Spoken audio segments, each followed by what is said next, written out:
Bismillahirrahmanirrahim. Assalamualaikum warahmatullahi wabarakatuh.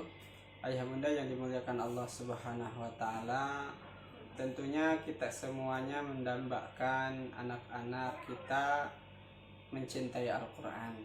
Lalu bagaimana cara supaya anak-anak kita mencintai Al-Quran? Ada beberapa tahapan agar anak-anak kita mencintai Al-Quran. Yang pertama adalah kisah, ya. Jadi yang pertama adalah kisah atau cerita. Berikanlah cerita-cerita kepada anak-anak kita, khususnya cerita penggugah iman. Karena dengan anak-anak kita sering mendengarkan cerita, tentunya cerita orang-orang saleh atau cerita-cerita yang berkaitan dengan Al-Quran, maka anak-anak kita insya Allah akan termotivasi dalam membaca, menghafal, atau mencintai Al-Quran. Seperti contoh, misalkan anak-anak kita mau menghafal surat-surat pendek, maka alangkah baiknya sebelum anak-anak kita menghafal surat tersebut, kita ceritakan dulu. Contoh, anak kita mau menghafal surah Al-Lahab, tentunya pasti ada cerita yang berkaitan dengan surah Al-Lahab, yaitu Abu Lahab. Ceritakanlah kepada anak-anak kita bagaimana Abu Lahab. Tidak mesti harus panjang lebar, cukup singkat tapi mengena. Ya, jadi cerita. Mau ngafal surah Al-Falaq dan surah An-Nas misalkan, kita berikan cerita dulu yang berkaitan dengan surah tersebut.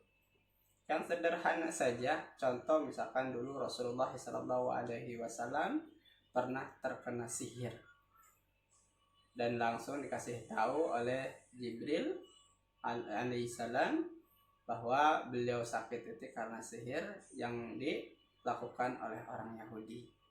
Lalu turunlah ayat surah Al-Falaq dan surah An-Nas. Dengan turun tersebut maka sembuhlah apa yang dirasakan oleh Rasulullah SAW, dan setelah itu Rasulullah tidak pernah terkena oleh sihir lagi. Mau ngafal surah Al-Lahab, maka kaitkan dulu dengan kisahnya. Misalkan contoh An-Naba, ya maaf, misalkan surah An-Naba, banyak sekali cerita-cerita yang berkaitan dengan surah An-Naba, berita besar atau hari kiamat. Ada nggak cerita yang berkaitan dengan surah An-Naba dengan hari kiamat? Tentu pasti banyak. Ngapal surah An-Nazi'at, demi malaikat yang mencabut nyawa dengan keras, ya. Itu juga bisa dikaitkan dengan kisahnya. Berikan kisah tentang malaikat yang diciptakan oleh Allah dari cahaya. Ceritakan, ya. Mobil khusus misalkan menceritakannya tentang malaikat Israel. Mau ngapal surah Abasa, berikan dulu cerita yang berkaitan dengan surah Abasa. Ya, siapa ceritanya? Yaitu tentang Abdullah bin Umi Maktum, seorang buta yang datang kepada Rasulullah SAW. Jadi cerita itu sangatlah berpengaruh kepada anak-anak kita.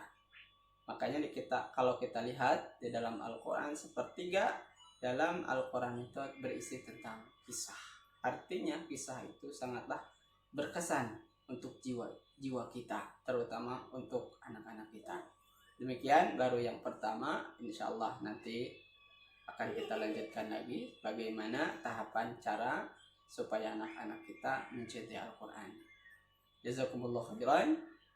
Demikian, wabillahi taufiq wal hidayah. Wassalamualaikum warahmatullahi wabarakatuh.